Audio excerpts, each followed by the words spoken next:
You got into the safety business because you wanted to protect people, but somewhere along the way, the job started controlling your time, your schedule, your priorities, even your income potential. What if the expertise you've built over the years in the field can give you something more? More freedom, more control, more ownership of your future. I'm Sheldon Primus, the author of 7 Steps to Starting a Profitable Safety Consulting Business and the host of the Safety Consultant Podcast, with more than 350 episodes helping safety professionals become consultants and grow their career. Consulting changed my life. In fact, I'm a full-time RVer, and one consulting contract paid for my home I live in today. Now, I help safety professionals build their own consulting practice through bi-weekly coaching calls, accountability, and personal guidance. But this program isn't for everyone. Start with the Consultant Readiness Audit at sheldon.coach. What if everything we thought we knew about safety was just interference? From the host of the Rated R Safety Show and the founder of Safety FM comes the complete Signal Transmission Trilogy, now available in one powerful edition. Safety, in my opinion, the book that started the conversation. Safety Mutation, where the boundaries of culture, systems, and belief begin to break. And now, Safety Transmission, the final piece of the signal. For the first time, all 3 books are together in one volume. The Signal Transmission Trilogy, Complete Edition. This isn't just about compliance. It's about consciousness.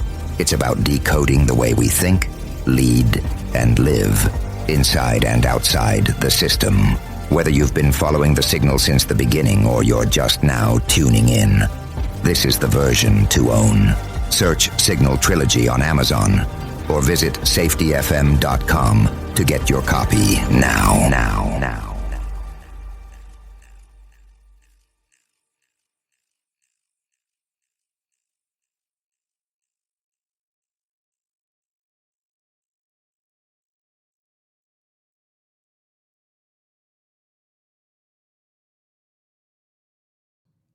This is Andy. And this is Matt. And you're listening to The Hot Podcast with no name.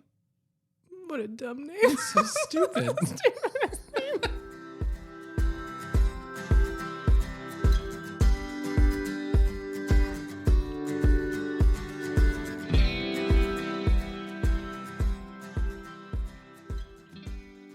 And we're off. Let's do it. Episode 19. Let's get started. All right. What are we starting with? The homework. Oh, the homework. The homework. Come okay. on. I remember what the homework 19 was. episodes in. I got it. I get the structure is always the same. Homework. Yes. Did you do it? I did. And I love it. I'm so excited. I love it. So our homework was to try to invent a mitigation defense that does not exist yet, with the caveat that it doesn't have to really make sense, meaning it doesn't have to be entirely feasible in real life. Mine the is. Physics of it doesn't have to work out. Yours is? Okay. Yeah. All right. I'm ready. Okay. So I saw a video, I don't know, a year or 2 ago. They had some technology where someone could wear a vest. Mm-hmm. And if they were falling, the vest had technology that it would realize, and it would sort of puff up and make like a little bubble around the person so that if they were falling, they wouldn't hurt themselves, and targeted for elderly people so that they wouldn't break any bones if they fell. Okay. Which I was like, this is a great idea. Where do people fall most often that are not elderly? And I just guessed the stairs. And I said, so what if your stairs had the technology that if you were falling, it would turn into like a giant inflatable staircase. And it would have a little like crash landing area in the bottom, and it'd kind of be fun. But it would almost be like the airbags. So you'd have to spend some time and energy to put it back in. Sure. So you wouldn't do it just for fun. But well, you wouldn't do it just for fun. My children, on the other hand. Yeah. Well, not Fiona. Penelope would, as we saw yesterday when I showed up at your house, and Fiona was like, "Uncle Matt, watch me jump off the couch," and then couldn't. She got scared. Didn't. And then didn't help me down. Whereas Penelope's doing backflips off of it. So yeah, that's my idea, and I think it's fantastic. And if anyone wants to take so I'm it, picturing. no, hold on. All right. I need just in case someone wants to patent it. Okay. Go ahead. It's yours. You're welcome. Enjoy it. So the stairs themselves like erupt into an inflatable slide. Like I'm picturing something like off of a plane, like if Exactly. emergency Yes. landing That's plane exactly slide. right. But hopefully, So if you're falling, do the stairs know? Are you wearing something? Are you wearing something that triggers the stairs? I think there's like sensors. Like, you could very easily put sensors on the side of your stairs that would say, "Oh, someone's moving too fast in a So if bad way." Penelope runs down it, Also, if you combine that with the fact that you said erupts, I don't think it's a good combination. probably not. But I'm just picturing her being launched. Deploys. Yes. Deploys cautiously. Yes. Anyway. Exactly. I love it. So that's my I love idea. your And anyone idea. can take it. And I'm just feeling generous, and I wanted to put that out there for everyone. So Perfect. if you get rich, just send me a Christmas card. Thank you. I'll appreciate it. Awesome. All right. Are we ready? We're ready. We're going to do something a little bit different. Changing gears. You're saying it like I don't know. Do you know? Do you want me to act like I don't know? Yeah. Whoa. What are we doing, Andy?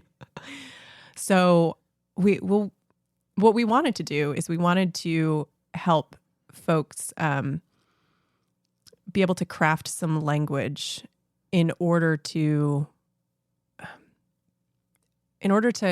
meet with some of the resistance that often exists in this HOP space. Like you learn about it, you learn about the concepts, you're passionate about it, and then you're trying to explain it to someone else, and there's pretty strong resistance depending upon who you're talking to and what part of the organization you're in.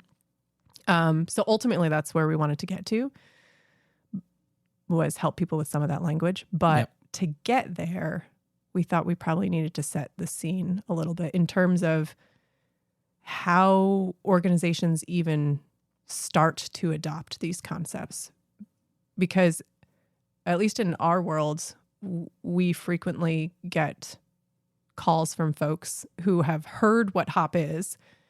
They are within the structure of the organization, right? They have some level of decision rights and some amount of resourcing. They are sometimes in the C-suite, sometimes not in the C-suite. And their ultimate question when they call us for the first time is like, how does an organization do this? Like, how do you get from not using HOP principles to using them? And what does that look like? And they say it in the best ways. It's, how do we become hoppy? Right? It's always something like that. And it's, how do we adopt the HOP program? yeah, right? Exactly. It's perfect. And for me, I'm just thinking about this, every time we adopted anything, and I'll use program just because I think people tend to grasp onto that strongly. It did come from the C-suite every time. Yeah. And so when I joined, I was like, oh, I'm imagining we're talking to a lot of C-suite because they want to go in this direction. And you're like, sometimes not so fast. Not always. That's not always the conversation. And so I had to learn a lot about how it was onboarded or adopted. And it was somewhat surprising. Yeah. So we want to talk through that a little bit because realistically, what we know to be true and what organizations doing this knows to be true is that the change agents for the organization aren't external people. They are within the organization. And so we want to help sort of make a mental picture of what that looks like. And then if there are folks that are internal to the organization and are needing language in order to help be an advocate for this thought process, we wanted to help provide some of that. And we're also going to play around with another counterpoint to a lot of this stuff, which is we have thrown, and I got to get it right the first time, the idea of devil's advocate. Crushed it, got it one. Wow. No one knows how hard it is. I want to say abdicate all the Every time. Every time. Devil's advocate training. So in doing this, and however many episodes it takes, we're also going to put out some of the things that are pushed back on. Yeah. Sort of the case against HOP, or at the very least, the case against change. Sure. In this direction. Yeah. And so we'll kind of use that as part of the conversation as we go as well. Yeah. And we'll take turns picking the argument or pushing against things, and just hope it helps. Yeah. All right. So what do we start with, Matt? We start with how does someone get started, right? They not individually. Yeah, Let's I mean, assume individually. they've listened to podcasts different than this one. Better, always better. Much better than this one. They've read some books. They've maybe found some articles, and they've talked to people. Like they're individually, we're assuming this first change agent has some education on hop. Yes. And usually that's the phone call we get is from someone who has done that, who's heard from, or came from another company that used these concepts and then has moved somewhere else. And they're like, okay, I would like to now bring these hop concepts into my new company. What do I do? And I can't stress this enough. It truly ranges from someone who has, we would say, less influence up to the highest. So it is all over the... Could be like one person from one site location that is sort of like middle management at a site all the way to the environmental health and safety leader or quality leader for an entire organization that sits on the C-suite, all the way to a CEO, and everything in between. Yep. So for this, let's just picture someone kind of in the middle of an organization that's I think it's passionate also about it. accurate in terms of pretty accurate. percentage if we were going to do the most common. And then the thought is, okay, how do I introduce this? So oftentimes the idea is I need to, like, they'll call us and they'll be like, I need to be able to convince my CEO to do this, right? Or I need to be able to convince some sort of senior leader to make this change. And sometimes we get like, well, my boss is on board, but there's people above him that are not, or her that are not. And so I just don't know what to do next, or I need to influence this person. Yeah. How do I do that? Yeah. And so our advice always is that you try to look for a place where you can influence some group where it's not like the barrier to entry isn't very large, right? So if let's imagine we've got somebody who's just trying to introduce these concepts at a site level. We encourage it at a site level as opposed to just trying to like get to the top of the organization and start there. Let's actually use the site as a way to find advocates for this thought process and actually use some of the concepts and then show it maybe as like a pilot for the rest of the organization so you can get buy-in. So we always encourage people to start where they can start and to introduce the concepts in like a meeting or a setting that isn't hard to get to. Meaning, let's define that, because I think the term start could have a lot of meaning. Sure. So what does starting even look like? Yeah. When you're telling someone, then I think I agree with you, start at wherever you have the most influence. Yeah. If it's the site, start at the site, but start. Yeah. How do I start? So start oftentimes means introducing what the foundational principles of HOP are and what the business case is for why we would want to do something differently. And you can do that internally. So some organizations, they've already done that. And sometimes people call us and they're like, hey, can you help us do that? Which basically just means having a fairly short discussion, right? Like an hour. Sometimes we're lucky and get 2-hour discussion with literally any group of people who is willing to have that conversation. Yep. And you're talking about the foundational concepts of what HOP is, and why organizations are adopting it. And that's the start, right? And that's the start. The start in this case is, I don't even want to say spreading knowledge. It's more just spreading awareness as to there is an alternative or slightly alternative view of what we're doing. Yeah. That maybe we could try. Yeah. And what do you want to get out of that session? Yeah. What's the goal there? What we try to get out of that session, and oftentimes in order to do it, we actually tell a story in order to allow people to sort of see what the difference between using what we'll call like a traditional mindset versus a HOP mindset. So like a comparison story of like, this is historically how an organization would respond to this type of event or this information. And this is what it looks like when you put a HOP lens on it. I want to just, for the audience, thank you for saying that, because I'm sure they had no idea that we use stories to convey messages. They haven't heard that in any other episode ever. Okay, Thank you. Fair enough. Okay, so we tell a story, and our hope out of that session is to just find people who are interested in the ideas enough that they're willing to spend some more time learning. Because really that's all you're trying to get to at the beginning, is having a group of people within the organization that are like, I think there's something here. And there's enough of it here that it's worth my time to really understand what this is. That's all you're looking for. Yeah. And there's in that group of people that either we or, these change agents are speaking with,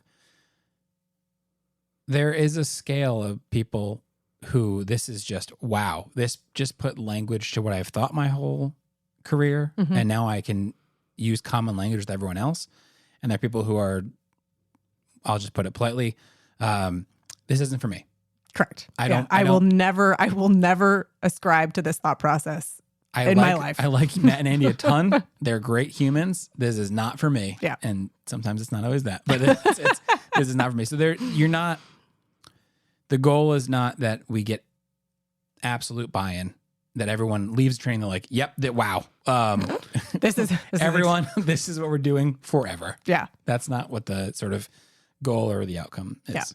You're just looking for a group of people that this makes enough sense to, that they would want to spend some time to really understand what it is, because it does require time. And that's the biggest barrier at the beginning, because this isn't just a program that you have like tools that you can just buy and adopt. In order to adopt it, you have to pass knowledge to each other, knowledge of what these concepts are. And to learn requires energy and effort and time. And so you're looking for people who are willing to do that. I'm going to throw out the first curveball. Yes, I'm ready. Because this happens often enough that it needs to be brought up. Yes. We hear stories, or we are a part of the story where the 2-hour session goes well. Mm-hmm. There's general consensus. They like the ideas. Mm-hmm. And you go, great, let's go run a learning team right away. I read a book and I want to go do a learning team. Yeah. What would you say in those situations? I would say, great. But first, we would have to understand the implications of what it means to run a learning team.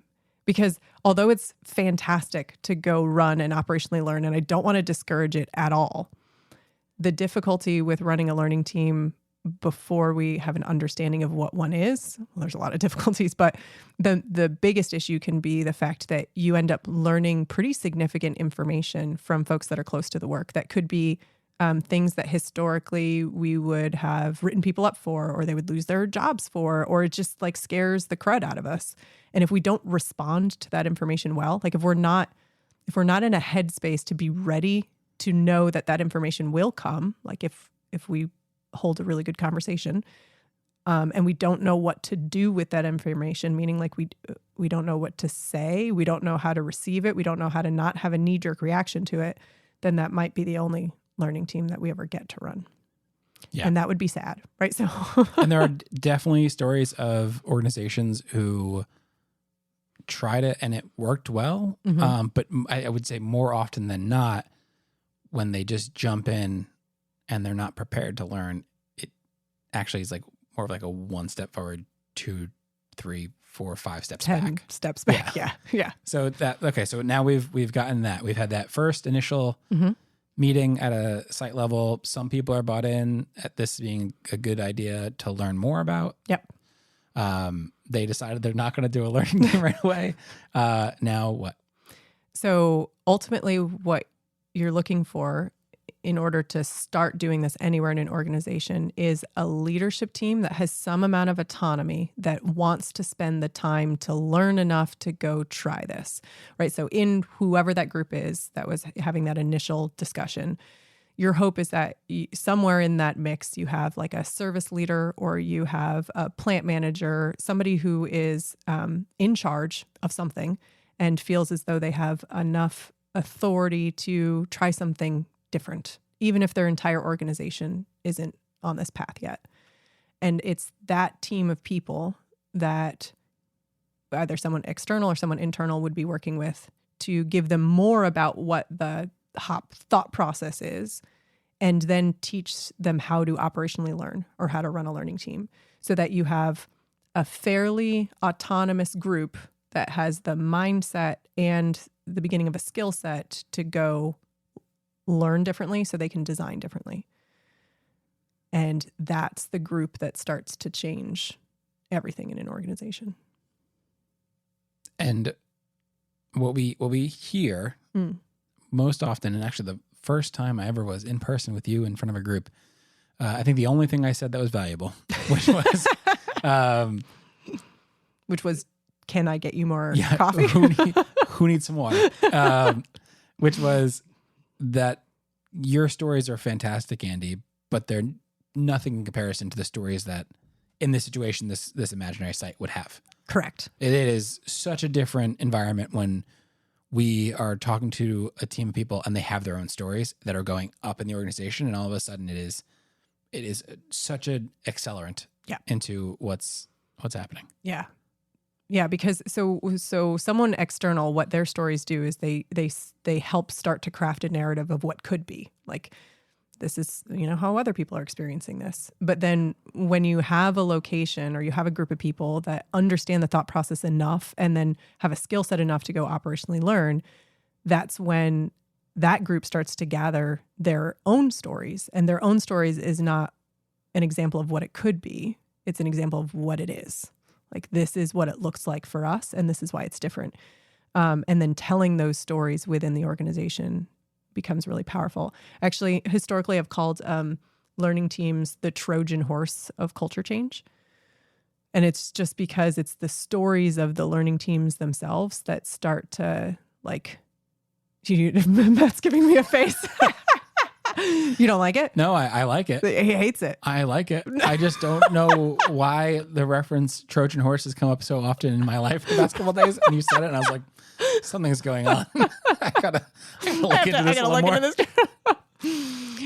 It's because the learning team itself, like, you not only with a learning team are you solving or at least making improvements to local problems, it also is showing an example of a problem solving mechanism, methodology, thought process that in and of itself, in doing it, is actually starting to help change a culture to align it with these HOP concepts. Because the way that you're holding conversation and the way that you're trying to address something is oftentimes very different than you have historically done it. And in actually taking those actions, you are taking steps to change how we choose to interact with each other.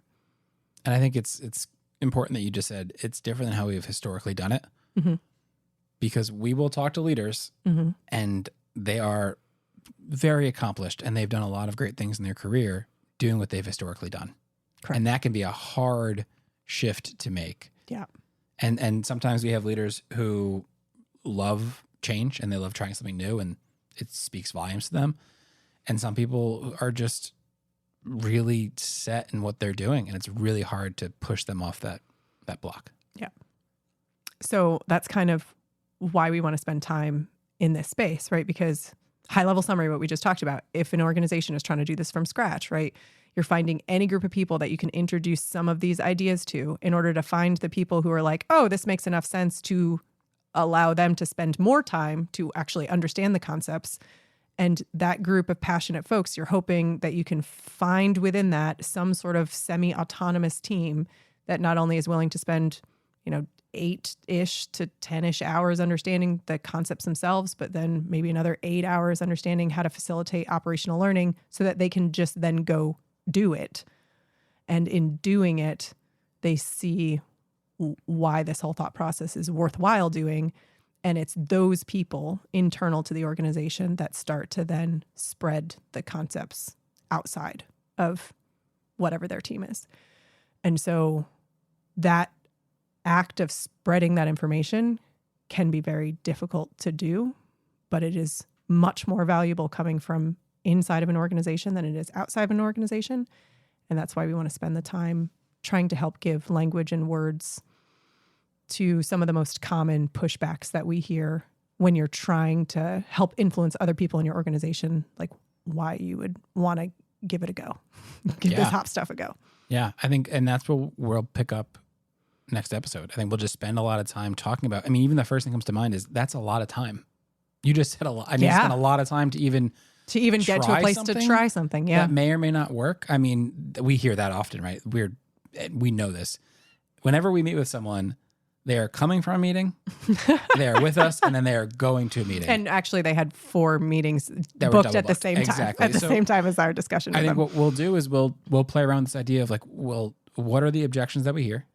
Where do they come from the organization, and what a response could be? Correct. Yeah. And we'll take the time to also field questions. If anyone has them, please let us know. Which is actually podcast.com. The questions come directly to us. We will field them. We will anonymize them so no one's called out on air. But if you have questions, please, we will answer them for sure over the next couple episodes. What else? What am I missing? Well, that was the homework. Yeah. The homework is let us know if you have questions. Well, I mean, what we're going to do is we're going to think of the most common types of pushback we hear. And then the homework for folks that are willing to is the pushback that they hear today or are afraid of hearing or feel themselves. And if they're willing to share it with us, we'd be more than willing to talk to it. And we're committed to going a step farther. What I mean by that. Further. Dun, dun, dun. We are not going to just take the baseline question and say like, well, it's too much time. We are going to dig into each answer and really try to act as if we are pushing against something. So we're going to try to not be fluffy. Yeah. Not just give layup answers or responses. We're going to try to really push back. So that's our commitment for anything that's sent to us or anything we talk about coming up. Cool. Sounds good. Another one in the books. Thank you all for listening. We'll talk soon.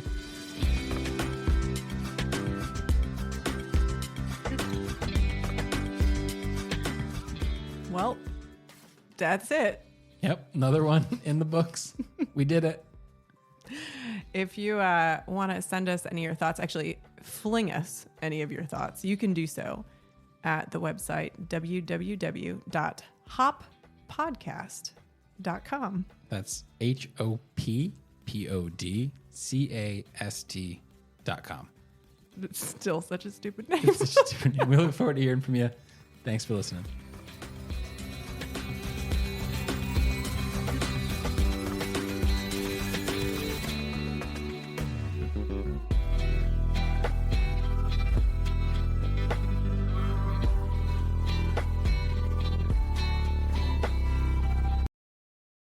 You got into the safety business because you wanted to protect people, but somewhere along the way, the job started controlling your time, your schedule, your priorities, even your income potential.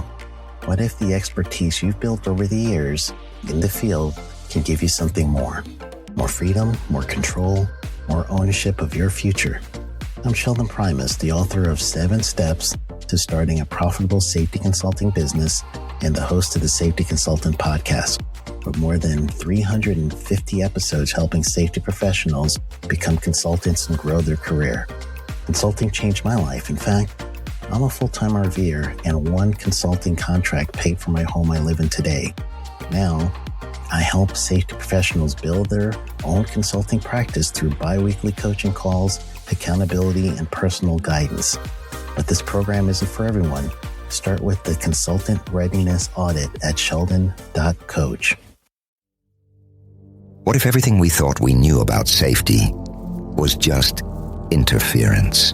From the host of the Rated R Safety Show and the founder of Safety FM comes the complete Signal Transmission Trilogy, now available in one powerful edition. Safety, in my opinion, the book that started the conversation. Safety Mutation, where the boundaries of culture, systems, and belief begin to break. And now, Safety Transmission, the final piece of the signal. For the first time, all 3 books are together in one volume. The Signal Transmission Trilogy, Complete Edition. This isn't just about compliance. It's about consciousness. It's about decoding the way we think, lead, and live, inside and outside the system. Whether you've been following the signal since the beginning or you're just now tuning in, this is the version to own. Search Signal Trilogy on Amazon or visit safetyfm.com to get your copy now.